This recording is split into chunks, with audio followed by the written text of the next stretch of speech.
Ok, ya, Ujú. Gonzalo. Sí. Bueno, el tema de esta tarde para conversar nosotros es el rol de la ciencia y la tecnología en la Venezuela de hoy. En este conversatorio que hemos convocado para las 4 de la tarde hora de Miami, 3 de Colombia y 4 de Venezuela, tenemos como ponente al doctor Jorge Baral, quien es además miembro de Benamérica, miembro del Comité de Educación, Cultura, Ciencia y Tecnología y miembro también del Comité de Economía, Empresa y Desarrollo de Benamérica.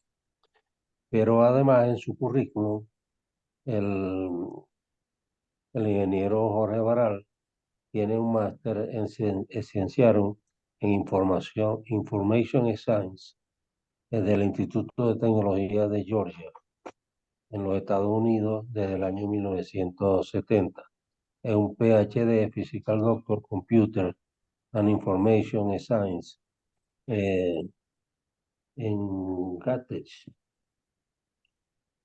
profesor titular de Computación y Tecnología de la Información en la Universidad Simón Bolívar, Caracas, Venezuela. Es miembro correspondiente de la Academia de Ciencias Físicas, Matemáticas y Naturales desde el año 2000, miembro honorario de la Academia Nacional de Ingeniería y el Hábitat desde el 2022. Y bueno, su título es de ingeniero civil, graduado de la Central de Venezuela, la Universidad Central de Venezuela, en Caracas, Venezuela, desde el año 1966. Así que dispongámonos a escuchar al doctor Jorge Barán. Jorge, Bueno, muchas gracias por la invitación, Neuro, y a todos por su interés en el tema. Bueno, el rol en la ciencia y la tecnología en Venezuela. Sin embargo, yo no soy una persona metida dentro del área de la ciencia, o sea, cuando soy miembro de la Academia de Ciencias, no, no, no, no soy un practicante del desarrollo científico, o sea, no figuro entre la lista de científicos. Mi enfoque es más desde el punto de vista externo, es decir, del rol de la ciencia en la sociedad y de la ciencia y la tecnología, básicamente. Y la importancia que tiene ese rol y también las estrategias que hay que tomar, qué actitud hay que tomar con respecto al desarrollo científico tecnológico en el país. Pero para ello voy a tocar un tema que justamente es la parte en que sí me especializo desde el punto de vista lógico, desde el punto de vista de la lógica y filosófica, que es el concepto que está detrás de la noción de ciencia. Por eso la presentación de hoy va a tener 5 partes, que es sobre el primero, cubrir un tema que ya he hablado en otra, aquí mismo en este comité. He hablado de información, opinión y creencia. Ahorita vamos a hacer algunas variaciones. El concepto de información, opinión y creencia, sobre todo creencia. Después, la parte de conocimiento, ciencia y tecnología, de lo cual es inteligencia, decisión y logro. Básicamente, esto va dirigido a cómo la ciencia, la información, su apoyo al conocimiento, la ciencia y la tecnología, y eso apoya la actividad de inteligencia para el logro, para decisiones adecuadas para el logro de la situación en que vivimos en Venezuela. Por ello, la ciencia y la tecnología entonces juegan un rol importante y ese es más o menos la estrategia de la presentación. Esa estrategia se puede reducir en un comité. Es efectivamente la idea es que la información, la gente maneja información, un concepto muy, hay una característica y es que si tú dices que el conocimiento es información, la gente entonces empieza a pensar que la información no es conocimiento. Entonces, cuando habla de conocimiento no sabe que está hablando de información, cuando se puede hablar de información sin hablar de conocimiento, porque es una elaboración sobre el concepto de información. Pero la base fundamental es el concepto de información. Aquí incorporo son definiciones muy breves, y entre paréntesis, no son más del diccionario, básicamente, o sea que realmente no es para discutir mucho sobre el concepto, sino es lo que la gente normalmente entiende. Y yo lo que hago es elaboro sobre esas posiciones. Y lo que es creencia. Por ejemplo, alguien cree que las creencias son solamente religiosas. No. Nosotros, todo nuestro conocimiento es porque creemos en eso. Creemos en las opiniones que tenemos y tomamos una actitud de creencias. Entonces, hay que rescatar que el conocimiento es una creencia bien fundamentada. Esa es la definición de conocimiento. Los temas de ciencia y tecnología son más modernos, son muy posteriores al desarrollo de estas ideas y realmente ya tienen nociones derivadas de eso. Más o menos una imagen, este es un roadmap, una imagen de los conceptos que vienen. Como he dicho, tomando del diccionario, información es acción y efecto de informar.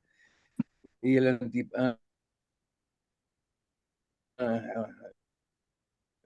la desinformación es sencillamente lo contrario. Cuando yo he recurrido a frecuencia, a la parte, ¿me están viendo, no? Entonces, sí, sí, estamos viendo. Sí, ok. Entonces, la parte de informar es un término que viene de la época de Roma, de la época de la Roma que está empezando a absorber la cultura griega. Ahí Varro era un polímata romano que realmente la fuerza según Petrarca, Petrarca decía que Varro era la tercera luminaria más grande de Roma después de Virgilio y Cicerón. Claro, el más grande era Cicerón, después venía Virgilio, después Varro, y después venían otros como Ovidio y Horacio, por ejemplo. Entre otros, y luego entró en un sueño, en un letargo, que resucita es con Dante y Petrarca, fundamentalmente en 1304, es el que realmente resucita eso en el nacimiento, del renacimiento, básicamente, y previo a la ilustración, que fueron consecuencias de esto. O sea que, fíjense ustedes que son conceptos muy centrales que están en el corazón de la discusión de esa gran época. Fue el concepto de información, fue central dentro del mundo racional de los racionalistas de Descartes, a Leibniz y Kant, eventualmente Kant, que, que fue el que cerró la pinza entre el rapidicismo, básicamente. Bueno, pero volviendo al tema, Varro llamaba información de formar adentro, informar, y ese adentro era dentro del cuerpo, era formar dentro. Así que para ellos información eran los embriones, los tumores, todo ese tipo de elementos que están internos al cuerpo. Entonces eso era información, porque eran formas interiores. Sin embargo, Cicerón, que fue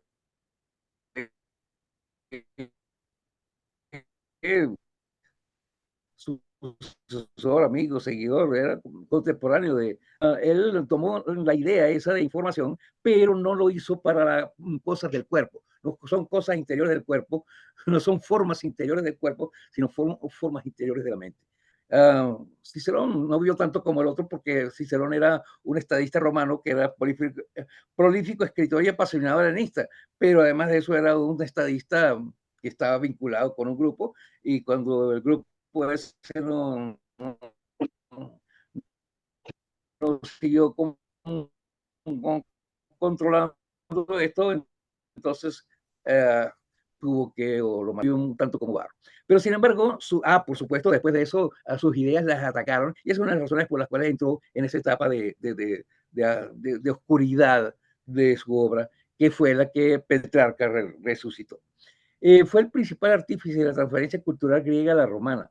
Usó el término de información para traducir el concepto platónico de idea, es decir, de formas inteligibles de la mente, fiel descriptor de la realidad.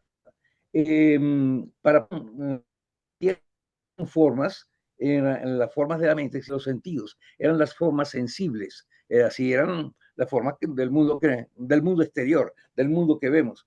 En cambio, existían las formas que generaba el cerebro en base a su propia análisis de lo que estaba recibiendo.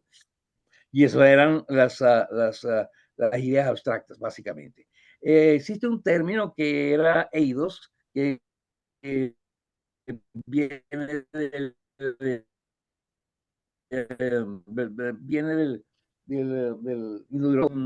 y ese concepto de eidos lo usó Platón junto con la idea, o sea, idea deriva de eidos, pero Platón en la alegoría de la caverna, él usó los dos conceptos. Acuérdense que en la alegoría de la caverna hay unos prisioneros que están mirando unas sombras que se reflejan en una pared del fondo de la caverna, de unas sombras de unos objetos, unas personas y un movimiento que hay en la entrada de la caverna y que producen esas sombras, básicamente. Entonces, lo que estaba fuera de la caverna es la realidad y que deslumbra a la gente y que lo que ven las personas son solamente las sombras en el fondo de la pared.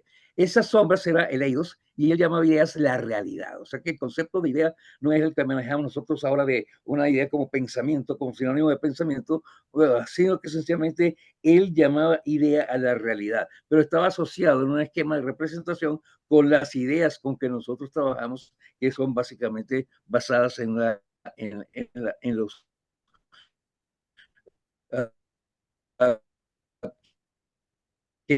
que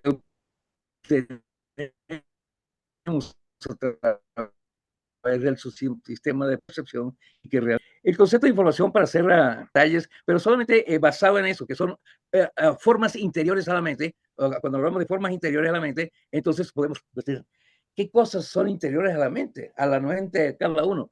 Entonces tenemos el concepto de identidad, por ejemplo, el hecho de ser nosotros mismos algo que somos el yo interior. Eso es una forma. Eso no tiene, eso no tiene gramos ni amperaje ni nada de eso. Eso no es un objeto físico, estamos tranquilos. Otros dicen que son objetos de la realidad exterior. Bueno, tenemos el concepto de los pensamientos, las emociones, las pasiones, el concepto de conciencia y sobre todo de conciencia, la autoconciencia, que es la conciencia de sí misma. Aquí se habla de conciencia, es la capacidad de analizar y manejar la información sensible para tener una concepción del mundo exterior, como eso lo tienen los animales.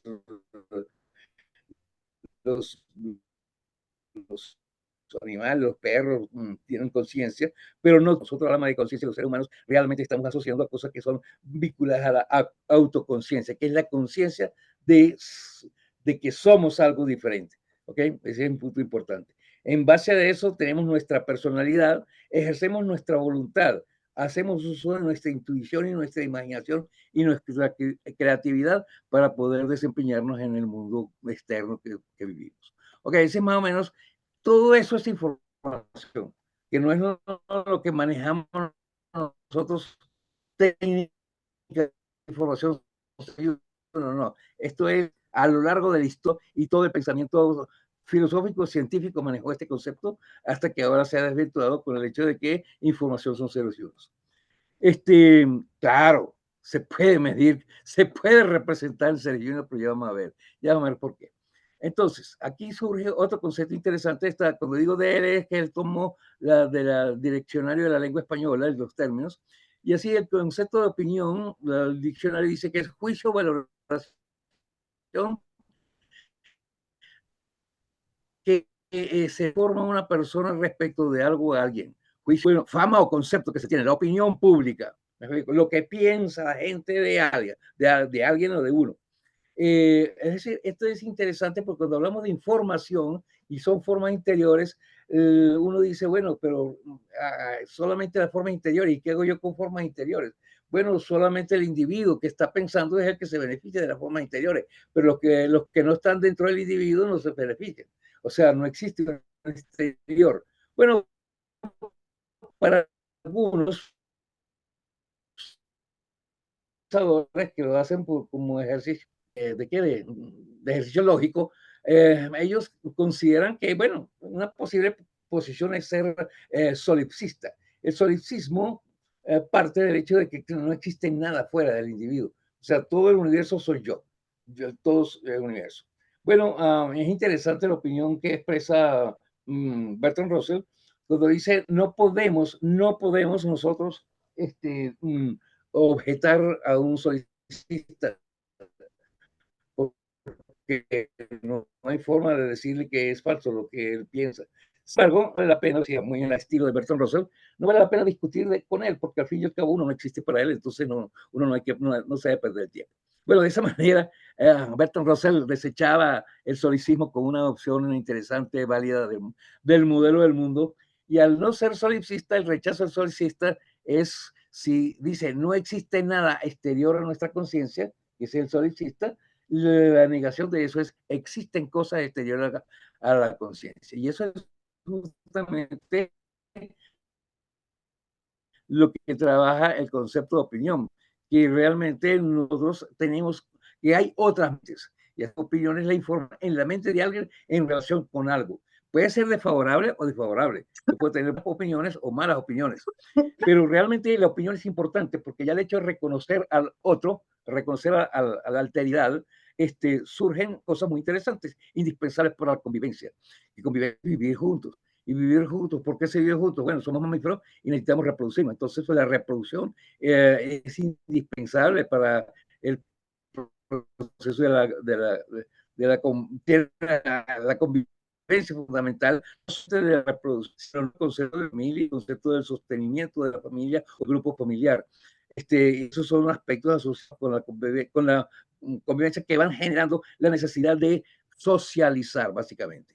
Pero para ese socializar puede haber un consenso, pueden estar de acuerdo con las ideas y las percepciones que se tienen del mundo de la realidad, o pueden estar en desacuerdo, y ahí el conflicto. Entonces surge la relación de consenso y conflicto, una relación interesante que está en permanente acción y influencia en el mundo de las relaciones humanas. Superado el conflicto surge el tema de la cooperación y cómo nosotros, si trabajamos juntos, podemos producir más para todos. Es esa cooperación. En el caso de la cooperación hay un esquema que es la colaboración, que el diccionario considera que son sinónimos con colaborar y cooperar. Sin embargo, hay una variante pequeña, y es que el cooperar quizás implica más interacción, mientras que la colaboración es parcial posiblemente. Es decir, sí, él colabora, pero no quiere decir que realmente solamente está haciendo una ayuda, está prestando algo, está contribuyendo de alguna manera, pero no es cooperación, está trabajando en forma conjunta. No es lo mismo trabajar en forma conjunta que realmente apoyar un trabajo conjunto. Nada de esto se puede realizar sin la comunicación. La comunicación es un aspecto importante para hacer esta integración. Por eso es que realmente no existe la información sin comunicación, es absolutamente inútil, no sirve. Por eso cuando se habla de tecnología de información, se incorpora la parte de comunicación. Tan es así que a través del tiempo, cuando se habla de comunicación, se habla casi como un sinónimo. Comunica esa información.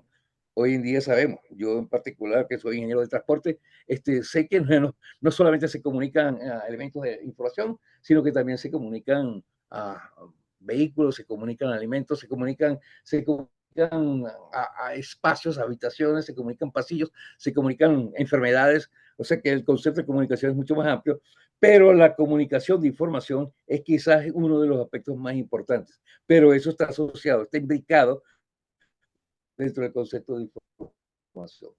Por eso cuando se habla de las TIC, tecnologías de información y comunicación, se hace una redundancia anacrónica, porque la existía cuando las telecomunicaciones eran analógicas y las comunicaciones eran analógicas y la computación era digital. Entonces eran dos mundos. Pero a partir de los años 90, cuando se hizo la integración de las comunicaciones y todo fue digital y dio paso abierto al mundo del Internet y de la web, ya realmente ese concepto no existe. O sea que estar disociando la información de la comunicación es sencillamente no solamente anacrónico, sino inadecuado e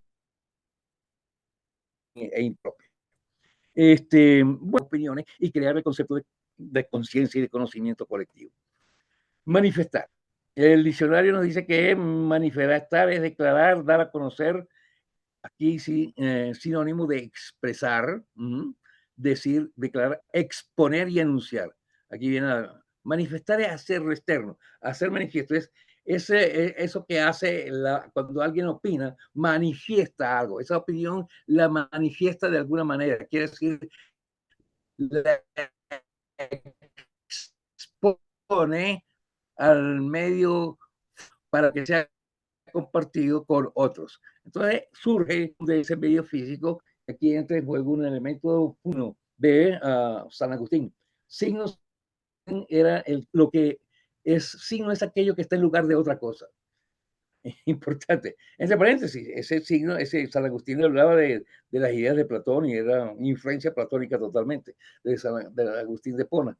Él entonces decía, el concepto de signo es vital. ¿Por qué? Porque si está en lugar de otra cosa, es algo físico que está en lugar de algo mental. Entonces ese elemento que se necesitaba para la comunicación, tener algo físico que se comunique con algo mental. Ese algo físico se llama señal y todos los ingenieros eléctricos y electrónicos saben bien lo que es la importancia de las señales en las comunicaciones. Es el elemento físico, es físico. Signo es lo que significa. Signo es lo que ese elemento físico representa como algo mental, que es el significado. Muy bien, entonces nosotros, si trabajamos solamente con señales y no manejamos su interpretación informacional, no comunicar los cuerpos. Entonces, la comunicación física es solamente un medio para poder comunicar las mentes, hacer común y hacer que el colectivo funcione como una unidad. Bueno, ese es el concepto de la manifestación y cómo surge aquí la noción de enunciar. Enunciar es expresar con palabras una idea. Y aquí entonces sí, pues se puede comunicar con señales o con bits, por ejemplo. Hoy en día la comunicación se hace con bits básicas. Pero realmente en la es que se puedan combinar esas señales para ir expresando ideas, porque lo que se pretende es transmitir ideas. Entonces, enunciar es expresar con palabras una idea. El enunciado declarativo expresa una proposición en términos de Bertrand Russell, él decía, no entremos en muchas discusiones, vamos a llamar proposición todo aquello de lo cual podemos decir que es verdadero o falso. Punto. O sea, si yo puedo decir que es verdad, si tiene sentido que yo diga que algo es verdad o que diga que algo es falso, entonces eso que yo digo es una proposición. O sea, que proposición sencillamente son cosas de las cuales puedo decir que es verdadero o falso, tan simple como eso. Entonces, cuando yo enuncio, básicamente un enunciado declarativo expresa una proposición. ¿Y la creencia entonces qué es? La creencia es la actitud de aceptación o rechazo de una proposición. Es decir, el hecho de que tú digas que P es verdad, no necesariamente P es verdad. O sea, una cosa es decir algo y otra cosa es que eso sea verdad. Entonces, ahí viene una separación entre la opinión, que es lo que se dice, ¿verdad? Y la realidad, que no necesariamente coincide la opinión con la realidad. Y eso se maneja interesantemente en teoría de creencias. En la teoría de creencias, que es una teoría básica, en este caso es una basada en lógica, yo lo que trabajo, la creencia es simplemente un par ordenado formado por una proposición P, la casa está en venta, y una aceptación. ¿Es verdad que la casa está en venta o es un cuento que me están echando? Entonces aquí viene es un coeficiente de aceptación que se puede valer entre 0, entre -1 y -1. Por ejemplo, cuando es negativo es porque es rechazo y cuando es positivo es porque es aceptación. Pero aun cuando se maneja de esa manera, siempre es posible hacer una transformación numérica que lo convierte en algo entre 0 y 1, igual a 0 o igual a 1. De esa forma, A se considera el factor de certeza de la proposición y entonces cuando se vale 1 se dice que es certeza de la verdad, cuando vale 0 se dice que es la certeza de la falsedad y 0.5 es la máxima duda. Tomando esta aproximación, estamos abriendo, se abre la puerta desde el punto de vista lógico, a toda la teoría de la información que trabaja en base a ese esquema. Y entonces tú puedes aquí, en base a los trabajos de Shannon, si tú consideras que realmente pueden haber varias modalidades y cada una de esas modalidades de la visión que se tiene de un objeto puede tener un grado de aceptación, entonces tengo una distribución que la gente habla de probabilístico, pero no, simplemente es un valor numérico entre 0 y 1 que, bueno, se puede manejar con las leyes de probabilidad, como es el caso de las teorías de probabilidades clásicas, se me olvidó de trabajar la teoría de frecuencias, o la de Bayes, pero también tiene cabida la teoría ¿de qué? Kolmogorov es el hombre. Kolmogorov, y también tiene interés en la teoría de Sade, Z, un checo, que realmente Loftus-Sade, de la Universidad de California, que en el 51 desarrolló su teoría de conjuntos difusos, que no utilizaba el término de probabilidad para el producto de los factores de certeza, se utilizaba el mismo. Y es interesante porque tiene las mismas características algebraicas del producto, pero con influencias de implementación distintas. Y por eso tuvo muchísimo auge en la segunda mitad del siglo pasado la teoría de conjuntos difusos, básicamente. Aquí en este esquema, acierto, por ejemplo, el acierto, acuérdense que es una proposición que puede ser verdadera o falso, porque lo que vimos, y un valor A que varía, hemos cogido el esquema entre 0 y 1. No entre menos máxima duda, es la máxima incertidumbre. Eso es lo que ocurre cuando nosotros usamos la teoría de Shannon para hablar la incertidumbre que se tiene de cuál es el valor de un bit que se envió a través de un canal de comunicación. Perdón, Jorge, una observación. ¿Ese acierto no es con S? De afirmación. Acierto. Sí, no yo sé, creo que no sé. Ahorita. es con S porque Bueno, no. es de afirmación, acierto, de acertar, creo yo. Es por si acaso. Bueno, después lo corrijo. Gracias. Ok, después lo chequeo. Gracias, Manolo, por el comentario. Muy posible. Pero vamos a seguir. Ok. Entonces, el caso del acierto sería que, fíjense usted, un acierto sería B, si estamos hablando, perdón, un acierto es decir verdad, uno es verdad, lo que es verdad es 1 y lo que es falso es un 0. Un error sería decir que lo verdadero, que lo verdadero es 0, que la verdad es separación, existe esa posibilidad. Esta posición, esta definición de creencia es para que realmente yo pueda, no, voy para atrás, pueda empezar a justificar el conocimiento. Es decir, lo que yo creo, yo puedo creer que algo es verdad y es falso. Entonces, ¿cómo hago yo para que mi creencia sea bien fundamentada?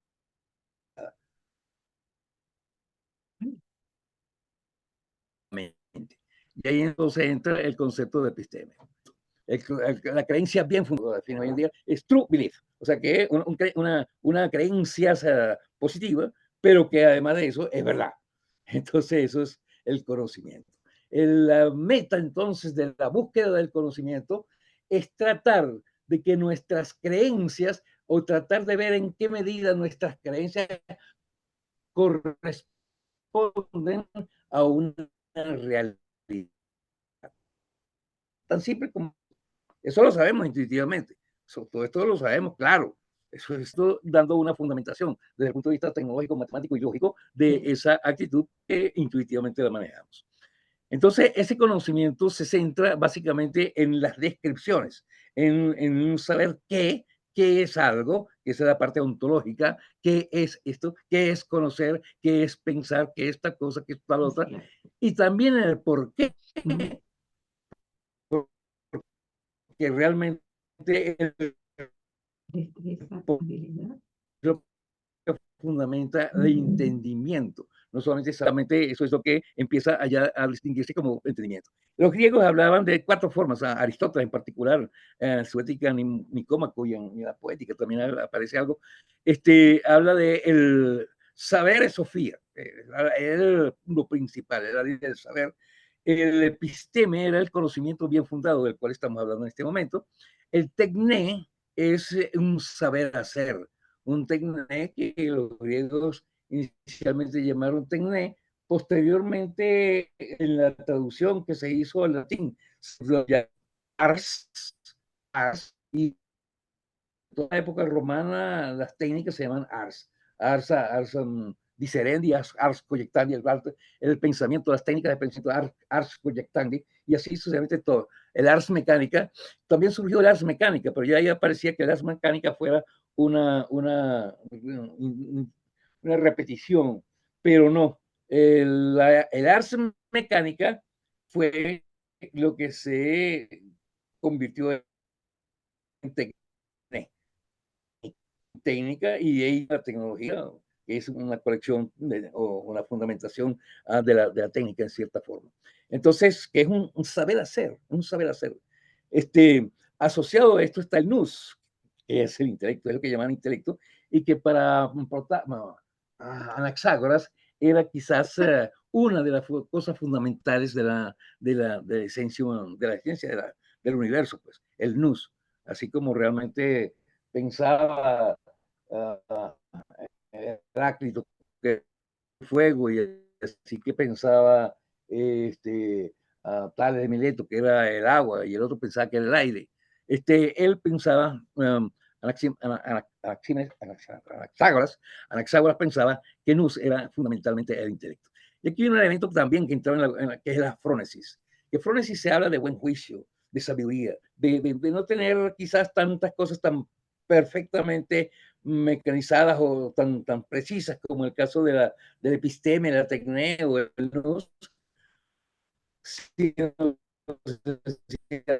era un saber de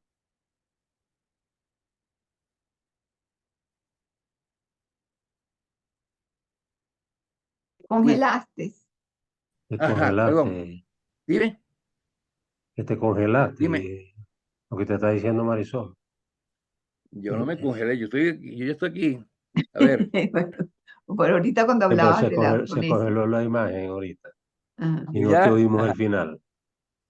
ok. Ajá. ¿Dónde me quedé?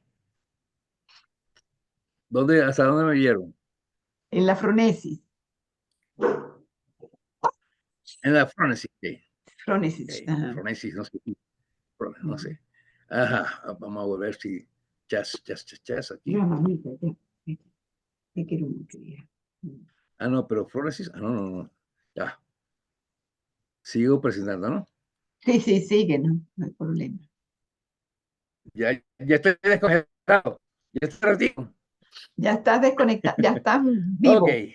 Entonces, ok.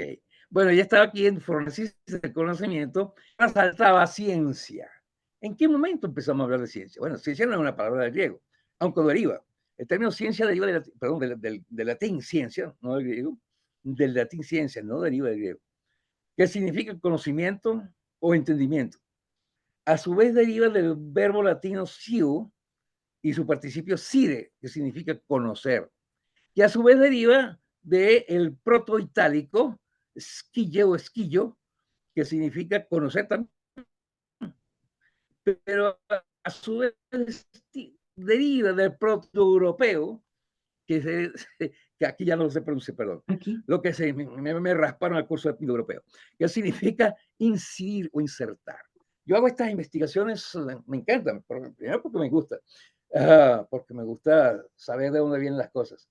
Y es interesante que desde que el hombre era muy primitivo, bueno, no tan primitivo, porque los indoeuropeos son de 3.000, 4.000 años, 2.000 años fue que los indoeuropeos, antes de Cristo fue que los indoeuropeos se invadieron Europa y Asia, y la India y Orán, pero fue en el año 2000, pero ellos ya tenían años, milenios desarrollando sus culturas en las estepas de Siberia o de la Rusia occidental. Entonces, y de ahí vienen muchísimos de los lenguajes, se han venido europeo porque casi todos los lenguajes, sí, yo diría que, no, casi todos los lenguajes que hablan en Europa derivan de esos lenguajes que existían. Entonces, desde ese mundo tan antiguo, siente que hay algo que se conoce y se graba, se inserta en nuestra conciencia, desde el indoeuropeo, fíjense ustedes. O sea que realmente ese concepto de grabar, registrar en la mente es importante. El problema de la demarcación de la ciencia, cuando la ciencia empieza a ser ciencia, que realmente ya es en la época romana, ya son los romanos los que empiezan a hablar de ciencia, en lugar de episteme, básicamente. O sea, que él tenía ciencia, que era el que representaba. Pero se demora el término ciencia.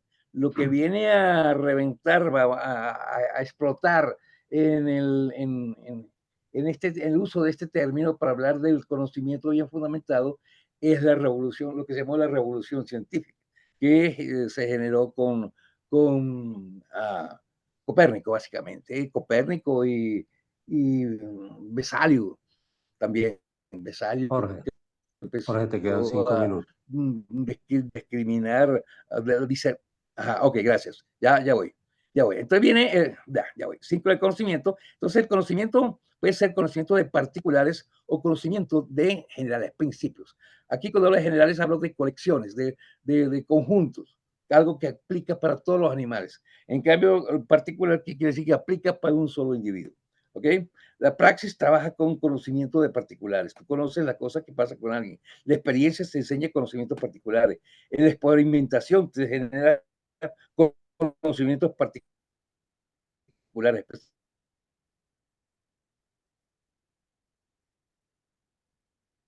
De cada, mira, tienes la intuición, también cosas que son particulares. De un conocimiento particular puedes derivar otras cosas que son particulares, por analogía o como sea. Y entonces está el esquema de generalización. El esquema de generalización es que él genera conocimiento universal, básicamente a través del esquema de inducción. A través del esquema de inducción se generan principios generales. El ser humano trabajó de esta manera toda la vida. Lo que cambió con Tales de Mileto fue que Tales de Mileto introdujo la idea de que se podía hacer deducción. Que una vez que yo tenía conceptos generales, yo podía de los conceptos generales deducir conceptos particulares. Y esto fue lo que transformó el desarrollo de la lógica a través de los milenios y entra con los milesios, entra a hacer un proceso establecido, bien establecido, los procesos de deducción lógica. ¿Ok? Eso ya los empieza a utilizar Heráclito y con su logos él propone la idea de eso y terminar esto culmina con Parménides. ¿Okay? Sigue eso y termina. Ok, bueno, más o menos este es un esquema muy general del aspecto de ciencia y la parte de tecnología, que es el contraste, que es lo que es saber quién, cómo, cuándo y para qué, básicamente. Aquí está el resumen de toda esta parte que he estado hablando. Entra el concepto de inteligencia, decisión y logro, que vamos a acelerarlo un poco. Bueno, decisiones, manejo de la información. Algunos consideran habilidad y destreza y experiencia, capacidad de entender y comprender, capacidad de resolver problemas. Muchos se centran en capacidad de hacer problemas, efectividad en la acción orientada al logro de metas y de cualquier escenario. Entonces hablamos de logro de metas. Aquí hay unas clasificaciones que me va a saltar por el momento, son de Howard Gardner de Harvard, pero es importante aquí el logro de la inteligencia colectiva, sociedades de alto desempeño, tecnología de información cognitiva, inteligencia de negocios, inteligencia virtual de negocios, son ya esquemas, tecnologías que están orientadas al uso de la inteligencia colectiva. Pero ¿qué solución de problemas? Estar en un ser en el tiempo. Un estado es una forma de estar. Situación en el estado de un escenario.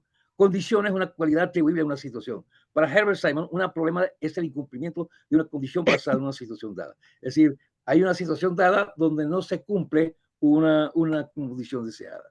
Y entonces aquí, para Wittgenstein dice que hay problemas que se resuelven y hay los que se disuelven. La solución de problemas, pues, toda una actividad intencional y toda intencionalidad está dirigida a la solución de problemas. Bueno, aquí vamos a unir, para abrevar, el concepto de decisión, que es escogencia de una línea de acción o estrategia para resolver un problema, básicamente. El logro es el cumplimiento de la condición deseada dentro de la formulación del problema. Este es el modelo general, el gráfico que yo generalmente uso, donde realmente destaco todos los elementos del juego, el registro, el dato, la información, el conocimiento, la inteligencia, la decisión y la acción para el logro, básicamente. Esto es el modelo por el cual yo justifico las cosas que me quedan por decir, y a la ciencia y tecnología de Venezuela. Solamente unos minutos me quedan. Vamos a decir, Venezuela ha tenido hitos científicos importantes, como la creación del Instituto Venezolano de Investigación Científica en 1959. Figuras como Humberto Fernández Morán, Jacinto Convit, Marcel Roche, han estado en el ámbito científico internacional. El país ha realizado importantes avances en áreas como la medicina tropical, la sismología y la biodiversidad. La situación actual, bueno, no hay mucho esfuerzo que decir. La situación actual como no puede ser ajena a lo que es la situación del país. Entonces, la situación actual de la ciencia y tecnología ha disminuido significativamente, por no decir que ha llegado a casi de nulidad. Todavía están haciendo trabajos en el área de ciencia y tecnología. Existe una fuga de talento significativo, con muchos investigadores y científicos emigrando a otros países. La infraestructura científico-tecnológica se encuentra en un estado absoluto de deterioro. Por eso la labor que existe para la reconstrucción de Venezuela es inmensa. Desafíos: fortalecer la inversión pública y privada en ciencia y tecnología, mejorar las condiciones laborales y salariales de los investigadores y científicos, frenar la fuga de talentos y promover el retorno de los científicos venezolanos que viven en el exterior, modernizar la infraestructura científica y tecnológica y promover la divulgación científica y tecnológica para generar una cultura científica en la población. ¿Okay? Es decir, que no sea solamente los científicos, la ciencia o los que tienen conciencia de la ciencia, sino que la población en general tenga una conciencia de lo que es la ciencia y que por qué es beneficioso para ellos. Oportunidades. Venezuela cuenta con una gran riqueza natural y una población joven. Esto es importantísimo. Una población joven con potencial para el desarrollo científico tecnológico. El desarrollo de la ciencia y la tecnología puede ser un motor importante para el desarrollo económico y social del país. La cooperación internacional puede ser una herramienta importante para la base científica y tecnológica de Venezuela. Entidades promotoras, por supuesto, está el Ministerio Popular para la Ciencia oficialmente, y ello incluye el Observatorio Nacional de Ciencia y Tecnología e Innovación, ONTIC, y el Fondo Nacional para la Ciencia y la Tecnología. También son del Estado las academias nacionales, la de Ciencias Físicas y Matemáticas, la de Ingeniería, la de Ciencias Económicas y la Nacional de Medicina. Hay 7 academias. Solamente incluye estas 4 porque creo que estas 4 son claves, son directamente vinculadas a la posibilidad de repotenciar el desarrollo, la incorporación del desarrollo tecnológico en el país. Conclusión: el futuro de la ciencia y la tecnología de Venezuela es incierto. Sin embargo, el país tiene el potencial para desarrollar un sector científico y tecnológico fuerte que contribuya significativamente al desarrollo económico y social del país. Para ello es necesario que el gobierno, el sector privado y la sociedad civil se unan para enfrentar los grandes desafíos existentes y aprovechar las oportunidades que se presentan en este ámbito. Muchas gracias por su atención.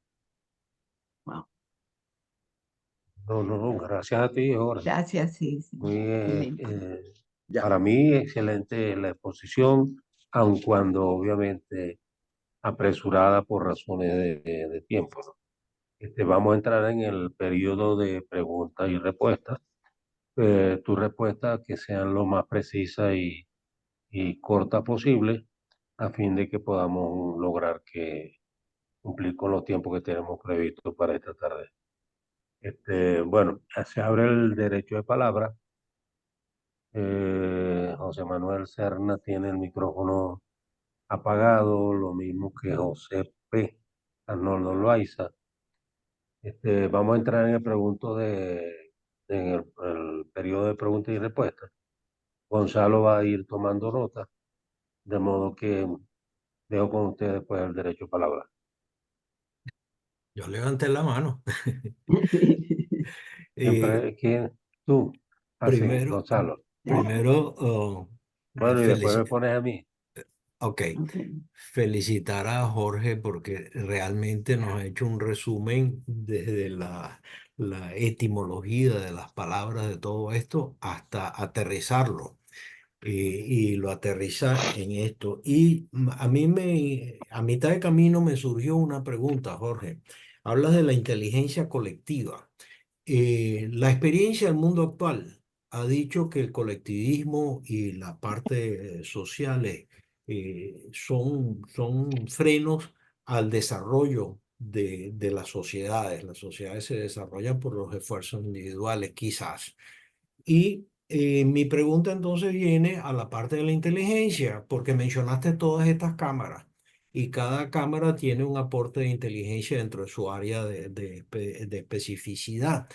Eh, Mi conclusión sería, y dime si soy correcto o falso, la inteligencia colectiva puede ser mayor que la suma de las inteligencias individuales, ¿sí o no?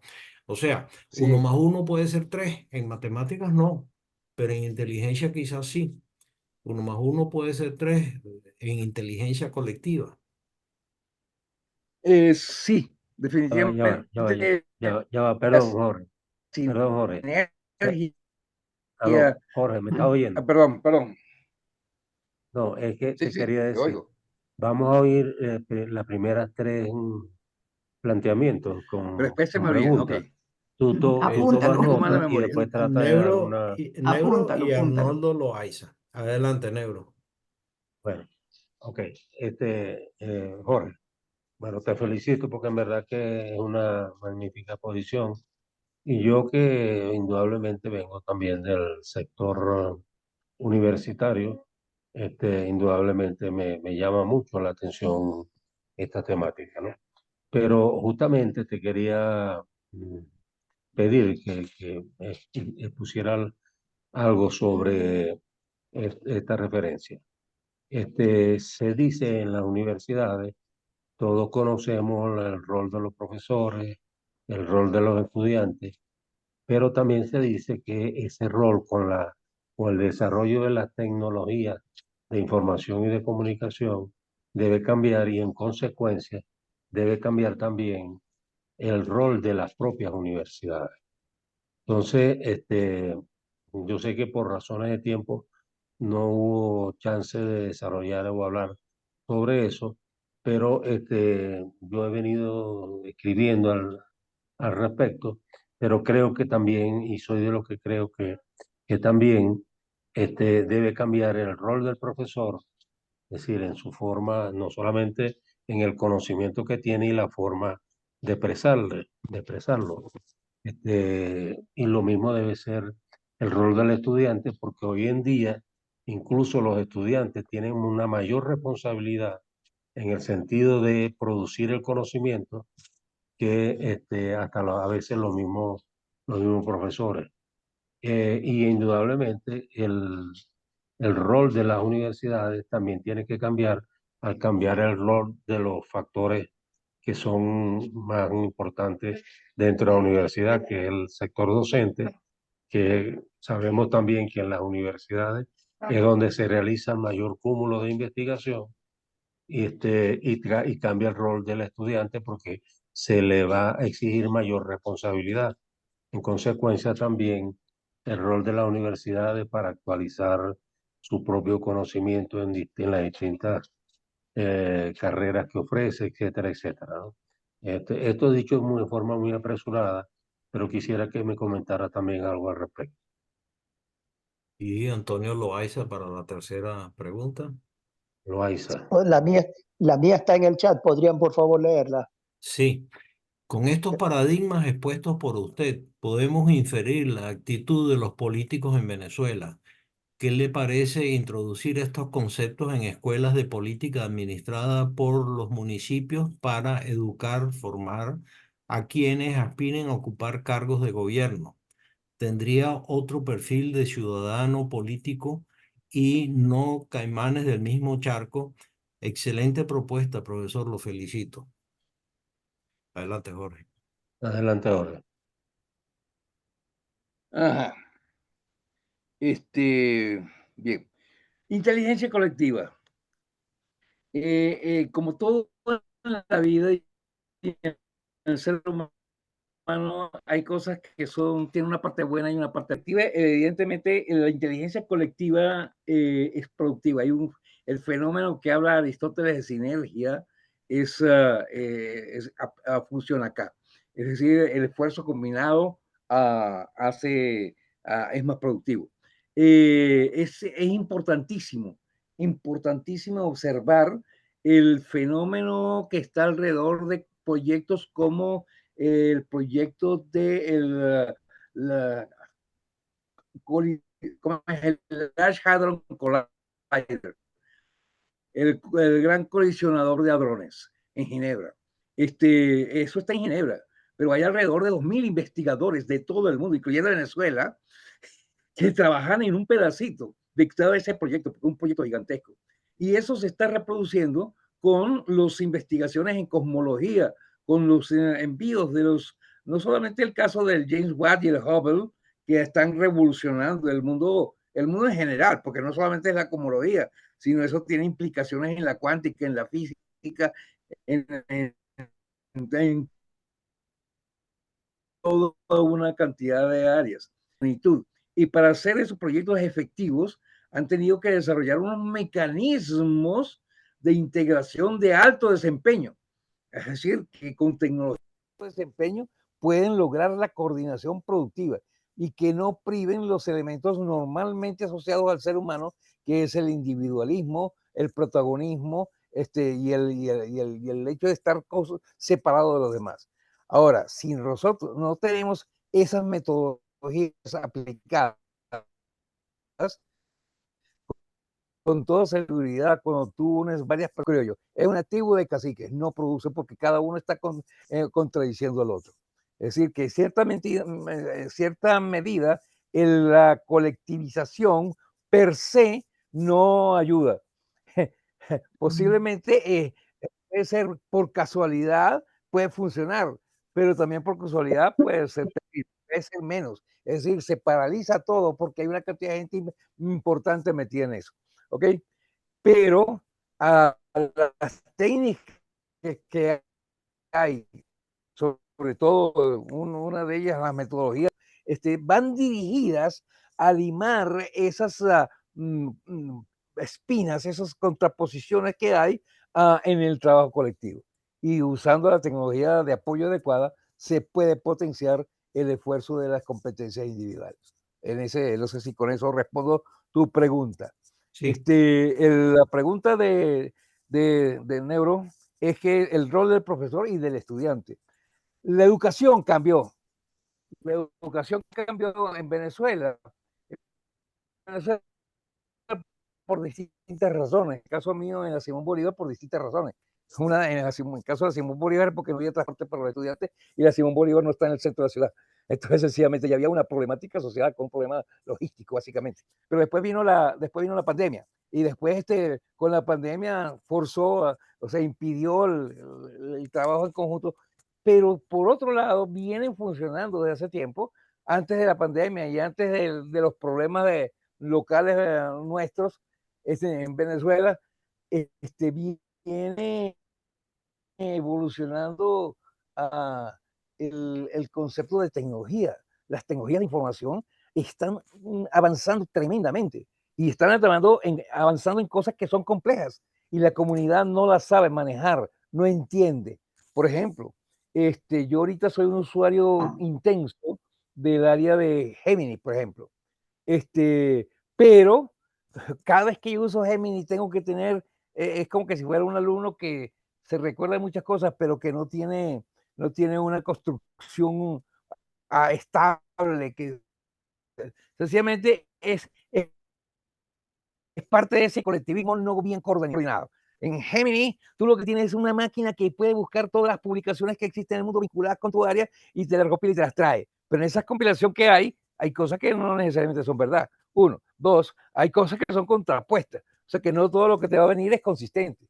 Entonces, sencillamente, el problema es que si tú usas Gemini o el dispositivo ChatGPT como un mecanismo de asesoramiento y crees en todo, o sea, lo manejas en una forma como que si ese fuera la prueba de Delfos o la unidad de la sabiduría, no vas para el lado, no vas para el juego. Realmente ese no es el camino.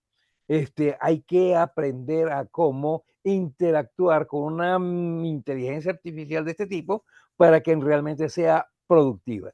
Y en el área de educación va a ser extremadamente productiva con el desarrollo de NoBots, que en este momento, por ejemplo, mis estudiantes que presentan la semana entrante van a presentar en la materia que doy, que es computación 1, que es introducción a la computación, básicamente, pero para ingenieros, no para la carrera de computación, sino para ingenieros. Entonces ellos están viendo a ver qué hacen con eso. Y bueno, tengo 4 proyectos que van a presentar la semana entrante, la otra semana, sobre NoBots. Cómo utilizar robots para la enseñanza conceptual. La enseñanza por ejemplo, una de las cosas que están en boga es la enseñanza por competencias.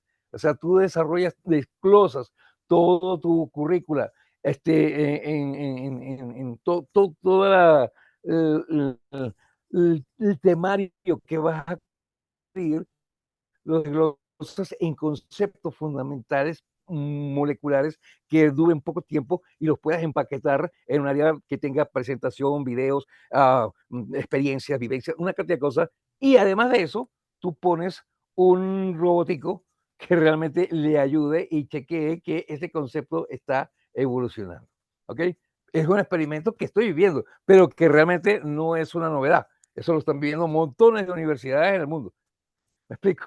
Yo una vez en el 2018, yo vi una experiencia en la Universidad de Nueva Zelanda, un profesor de física que tenía 500 estudiantes, pero cada estudiante tenía un asesor personal. O sea que en cierta medida, esos son casos que van a aumentar. Siempre existe la necesidad de que haya el contacto personal. Yo creo que va a haber una cuestión de personalidad, un elemento de personalidad, pero realmente no es que todo sea personal, sino que tiene que haber tienes que ser multimodal. Haya distintas modalidades del proceso de transferencia de conocimientos del profesor al estudiante. Pero aquí hay un problema que decía, al cual apunta a Neuro, es que eso no lo puede hacer el profesor si no sabe hacerlo. El primer problema es cambiar la cultura del docente. Hay que cambiar la cultura del docente, pero no solamente del docente, la cultura de también las instituciones, la parte administrativa. ¿Cómo tiene que cambiar? Tiene que cambiar. En la universidad, por ejemplo, para evaluaciones es importante la imprenta. Entonces el problema era con la imprenta y la falta de papel y no otra historia, pero si hoy en día no necesitas papel. Entonces, ¿cómo hace? Pero es que la persona se copia. Bueno, hay que ver cómo son los mecanismos que se están desarrollando de combatir la copia, ¿verdad? Y desarrollar mecanismos de evaluación efectiva con métodos digitales. Eso se está trabajando. No está desarrollado completamente, no está implementado universalmente, pero es un proceso que está en alto desarrollo y las universidades que quieran sobrevivir y aprovechar esta maravilla tecnológica en el ámbito de educación, deben incorporar ese tipo de estrategia, me parece a mí.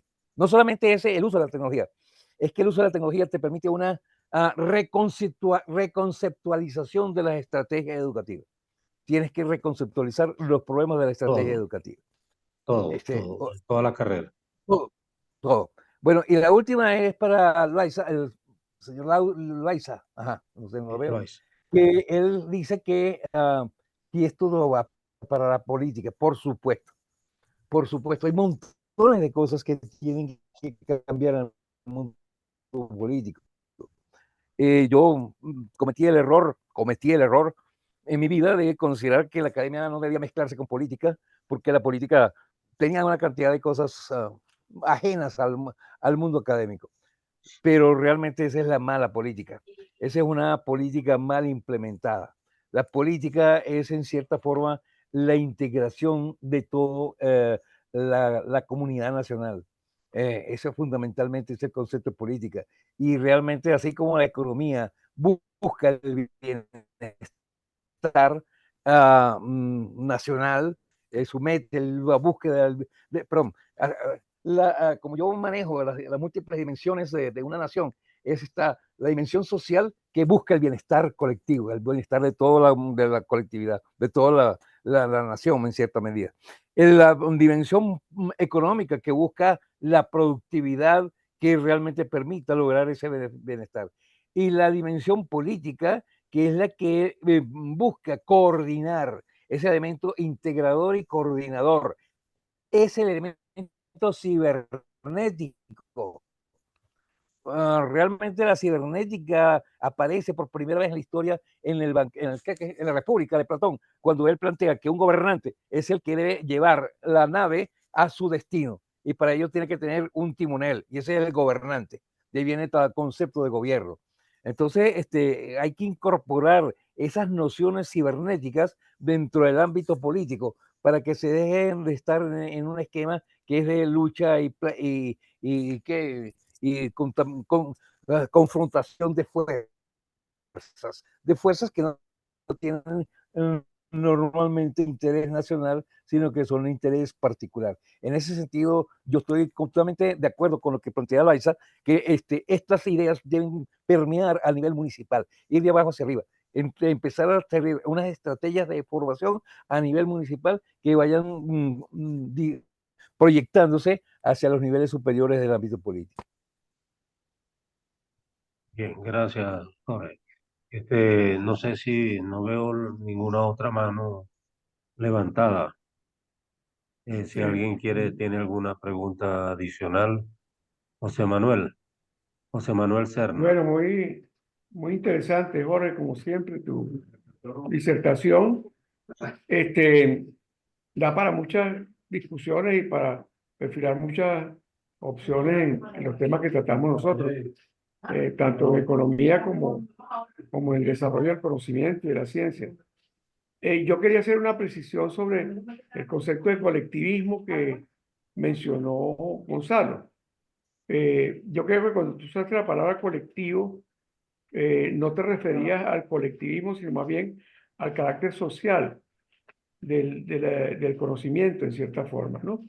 Es decir, el desarrollo del conocimiento tiene que ver con el desarrollo del hombre, que los economistas lo vemos como un proceso en el cual el hombre va dominando cada vez más la naturaleza y va estableciendo cada vez relaciones más complejas y más ricas en términos de su vida social, de su vida colectiva, pero no colectivista necesariamente.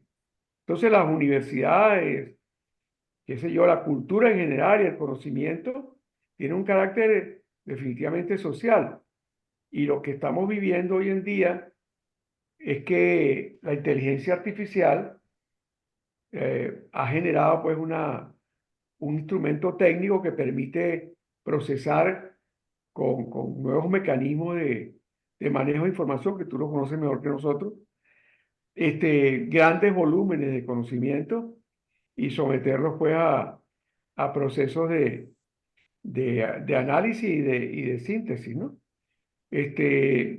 Yo creo que lo que estás planteando para nosotros en nuestra empresa, de la cual tú formas parte, de la inteligencia virtual de negocio, tiene mucho sentido en este momento por la necesidad que tenemos tanto en Venezuela como en el mundo de resolver un problema muy grave, que es que el trabajo humano está siendo cada vez más escaso por los viejos esquemas y paradójicamente la riqueza se produce de forma cada vez más acelerada, pero la incógnita es qué vamos a hacer con el consumo. Entonces hay una presión enorme hacia las sociedades humanas para consumir y para usar un tiempo cada vez más intenso en los quehaceres sociales. Y yo soy un defensor y un investigador de la teoría del ocio y de la economía del ocio. Entonces creo que uno de los aspectos que más a mí me preocupa, y el ocio en cierta forma, la educación es una forma de ocio, en cierta forma. Quizás Neuro lo sabe también muy bien por todo lo que él ha tenido que ver con la educación. En Grecia la educación se llamaba, el ocio se llamaba escolé, y después escuela terminó siendo. Entonces, bueno, hay toda una imbricación allí de conceptos y de necesidades hoy en día, que probablemente la he hecho en forma muy caótica, y que la voy a poner más caótica porque me hiciste recordar cuando hablabas del principio de indeterminación de Heisenberg, que acabo de enterarme por la película esta, que fue un tipo jugó un papel muy importante como alero de ese equipo de la bomba atómica, una especie de alero. Entonces, creo, Jorge, que a mí me ha puesto a pensar muchísimo, y creo que la cosa se me complica mucho más porque hacia lo que quisiera ir hacia una simplificación de las soluciones en la materia económica, especialmente para Venezuela. Y lo que quiero preguntarte es, y se lo pregunto también a Neuro y quizás también a Gonzalo, a todos, pero a los que más están vinculados a la problemática universitaria, si la universidad no tiene que sufrir una tremenda transformación. Yo a mis alumnos le dije que usaran inteligencia artificial y tuviéramos la inteligencia artificial como punto de partida. Entonces, eh, si la inteligencia artificial hace un poco lo que hizo la máquina en la producción física con la producción intelectual, obviamente la actividad humana tiene que transformarse. Por lo tanto, la educación para usar de manera mucho más, digamos, eficaz y favorable al bienestar, la inteligencia artificial va a cambiar la universidad de tal manera que, por ejemplo, no va a ser necesario tantos profesores universitarios, y más bien nuevos sistemas de producción y transmisión de conocimientos, y probablemente le va a dar más vigencia a la práctica que a la teoría. Es un parecer mío, es una sospecha.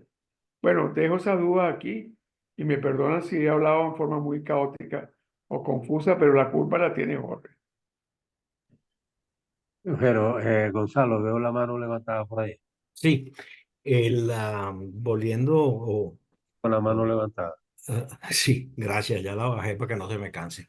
El papel del profesor en el proceso de educación. Tú pusiste el tema, Jorge lo ha desarrollado también, pero yo quería poner una experiencia que tuve yo en el crossover de los Estados Unidos hace ya más de 20 años.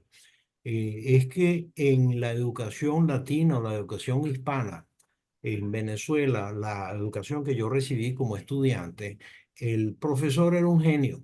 El profesor se las sabía todas. Inclusive llegaban a haber profesores que se decía que el libro saca 20 calificando de 0 a 20, el libro saca 20, el profesor saca 19 y los estudiantes están de ahí para abajo, porque el profesor es un genio y nadie llega a su nivel. Y resulta que lo que he encontrado acá es que en las nuevas enfoques de la educación centradas en el estudiante, el profesor es tanto mejor cuanto mayor capacidad tiene de transmitir sus conocimientos y no de demostrarle al estudiante que el estudiante es un bruto. Entonces, aquí hay un paradigma muy fuerte en la educación hispana que tenemos de cómo hacer que el profesorado en general, y no voy a señalar a ninguno, quizás muchos de los que yo tuve cuando estudié en Venezuela, hace bastantes años, ese espíritu de que el profesor se la sabe todas, es un genio y respete al profesor, ¿no? El profesor se lo respeta por su capacidad, por su experiencia, por su manejo de las situaciones, pero el profesor junto con los estudiantes pueden llegar a producir mucho mejores resultados. Quería llamar la atención sobre eso. Bueno, yo pedí el derecho de palabra, un poco para también responderle a la inquietud de José Manuel. Sí, José Manuel, justamente para esta semana y la próxima salen sendos artículos míos que los denomino el nuevo rol de la educación superior, porque tiene que ver justamente con las universidades, con mi preocupación particular que tengo de que realmente, tal como lo remató al final Jorge, todas las carreras que brindan las universidades tienen que reconceptualizarse, porque es que no solamente la tecnología de información y comunicación, que es la mejor manera de que el profesor pueda expresar su conocimiento, sino que los profesores tienen que actualizar su conocimiento, porque muchos estudiantes incluso pasan por encima del profesor en su responsabilidad en conocer los medios de la tecnología de información y comunicación. Entonces tenemos profesores que ya están a una edad en donde dicen, no, yo no me voy a poner a estudiar a estas alturas de la vida otra vez a buscar nuevos conocimientos. No, no, no, no, es que la actualización del conocimiento, yo creo que en el aprendizaje es para toda la vida, pues, ¿no? Entonces, necesariamente uno así tenga la edad que tenga y tiene una profesión y además la ejerce como profesor, tiene que actualizarse y tienen que actualizarse. Eh, yo lo que veo es que realmente, salvo el ejemplo que dio ahorita Jorge Baral de la Universidad Simón Bolívar, yo no veo, porque a mí me llega información de allá del Zulia, yo no veo que realmente las universidades estén haciendo algo para transformarse. Y transformarse significa que tienen que revisar todas las carreras que ofrecen y toda la tecnología que utilizan y que pueden utilizar para que se haga mucho más positiva esa posibilidad de transformación por parte de las universidades. Bueno, no sé si Jorge quiere agregar algo más a lo que hemos Yo dicho estoy los aquí, tres. aló, ¿me oyen? Sí, Sí, ¿Me sí te oyen? escuchamos. Sí, Jorge, te escuchamos. Pero no me ven, sí. Yo no lo veo a usted. Ajá. Es que aquí hubo una del servicio por un momentáneo y me desconecté cuando estaba oyendo a Manolo. No sé qué pasó después y en este Ay, momento cuál es, qué cosas tengo pendiente para contestar. contestarle a Neuro. Aló. Te va a quedar la grabación. Es verdad. Ah, ah, Sí, sí, sí, sí. ah, perdón, Neuro, perdóname. Estaba aquí.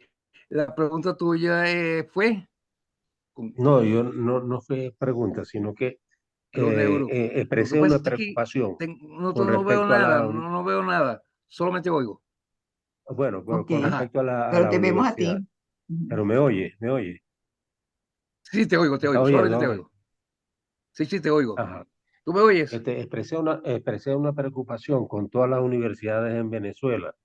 Ajá, Dije que excepto el ejemplo que pusiste de la Universidad Simón Bolívar, pero no sé si es ajá. en todas las carreras que ofrecen, pero que necesariamente tienen que transformarse todas las universidades pues, y tienen que revisar todas las carreras que ofrecen y con lo que cuentan, hacer un inventario con lo que cuentan en términos de profesores, porque ya hay muchos profesores que nos hemos puesto viejos y muchos dicen, bueno, yo a esta edad yo no me voy a poner a volver a estudiar, pero yo creo en el aprendizaje para toda la vida y a cualquier edad uno tiene que actualizarse en su profesión y más si está ejerciendo la profesión de profesor, porque ahorita los estudiantes sobrepasan muchas veces el conocimiento que los propios profesores tienen en materia de tecnología de información y comunicación, por ejemplo, que es justamente lo que se pone en práctica, pues, en las clases, ¿no? Entre el profesor y los estudiantes. Entonces, Claro, claro. hay allí una necesidad que nos obliga a las universidades a que realmente podamos estar actualizadas, pero no veo ese movimiento. Es la tradición, Negro. Es la tradición. Todo cambio es difícil en todas partes del mundo y en todas las instituciones. La gente tiende a seguir haciendo lo que siempre hizo y aprender a hacer una cosa distinta le cuesta, le cuesta, le cuesta. Por ejemplo, en el caso de la Simón Bolívar, que por mi intervención te da la impresión de que estamos muy adelantados, pero no, no, no. Por ejemplo, yo tengo que dar de mi evaluación, yo doy clases a distancia desde mi casa, pues yo no me puedo, yo tengo poca movilidad, poca facilidad para movilizarme porque la estabilidad, mi sentido de estabilidad no es bueno como para estar montándome en un autobús o en un transporte público.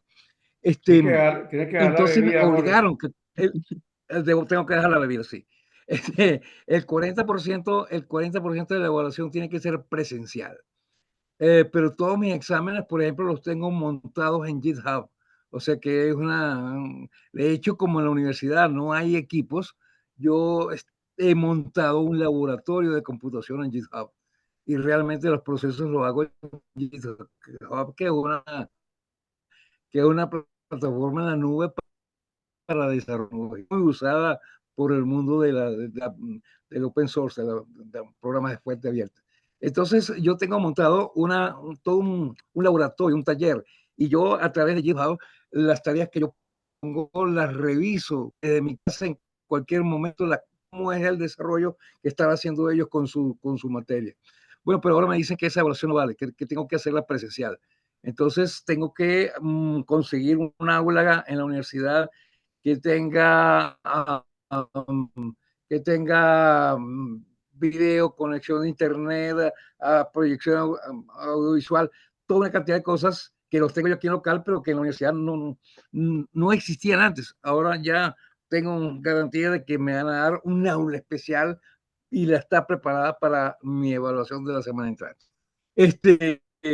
¿Por qué? Porque los alumnos tienen que presentar su desarrollo, pero esos desarrollos los tienen en GitHub, porque no hay computadores. Entonces yo lo que necesito es una sala conectada arriba. O sea que lo presencial es solamente para tener una constancia de que los señores no están haciendo tracas, pues. Y la universidad quiere tener una seguridad para informarle al ministerio de que en realidad hay un mecanismo de control de supervisión visual en un mundo que es cibernético, pues.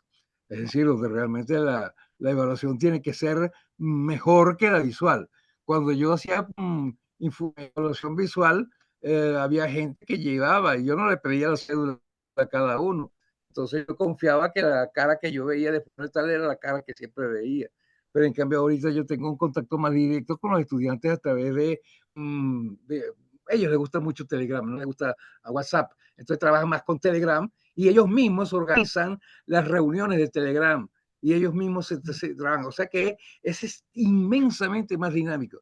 Pero nuevamente, yo no estoy diciendo que esa es la política de la universidad.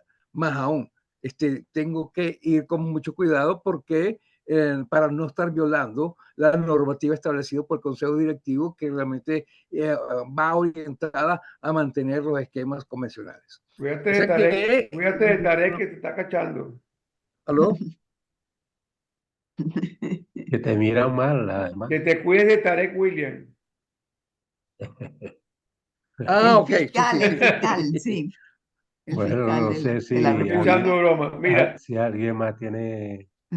yo me tengo que ir y lo lamento mucho. Y la verdad es que estoy muy emocionado con todo lo que estamos hablando. Voy a esperar, como siempre, tus artículos, Neuro, siempre que tengo tiempo los leo. Y bueno, hoy pude venir, no siempre puedo venir a esta charla que ustedes tienen tan buena. Te los agradezco mucho a todos. Y me quedan muchas cosas pendientes, ya las hablaremos. Hasta con mi querido socio y amigo Gonzalo, me quedan algunas cositas ahí pendientes por conversar. Y como él me va a dar la cola para la reunión de Benamérica, ahí la hablamos. Está bien. Bueno, Realmente, la cuando idea de ven. estos conversatorios es estimular justamente este tipo de Sí, ese discusiones, ¿no? compartir, sí. Sí. Sí, sí, sí. Ujú. Así que no, me complace mucho y Mira, saber que la hay una gente... materia que es la ética, hablando cuando estoy hablando de la política. Hay una materia que es la ética, que ha sido tan olvidada por los profesores. Y yo, No con muy sé. pocos conocimientos que tengo de ética, los pocos que tengo, se los aplico a los alumnos de una manera como si yo fuera un cura. Porque yo les digo, siempre les digo, mira, si ustedes quieren hacerse ricos, no vayan a la universidad. Si ustedes quieren sentirse chéveres, no vayan. La universidad es una manera de vivir más auténticamente.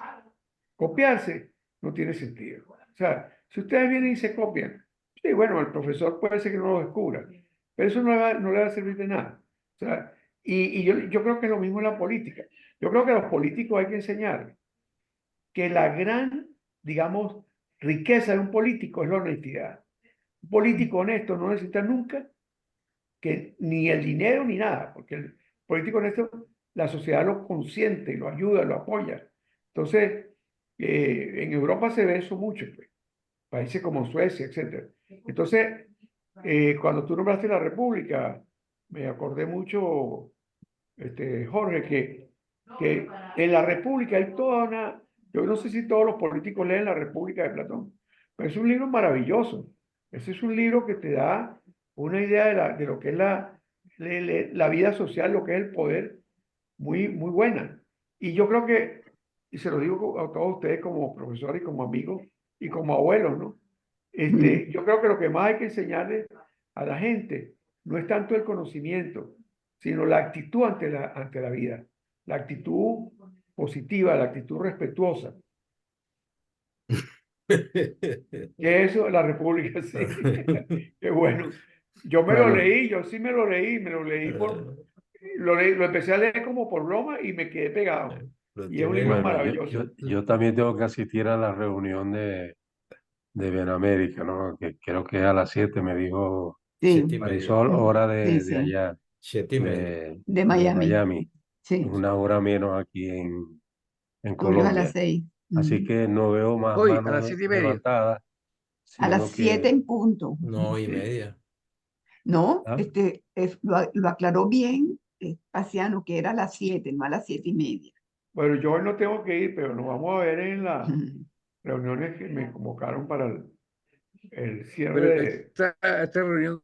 esta reunión la convocaron. Yo estoy invitado. ¿En No, cuál? No, es no, es solamente una. No, no, directiva. esa es la junta Voy, directiva. La voy a junta cortar, Ok, directiva. ok, voy a ok. cortar la Ese grabación ese porque es el ya estamos cogollo, en, Jorge, el cogollo. voy a cortar la grabación porque ya estamos Ya, en ya, ya, ya. sobremesa.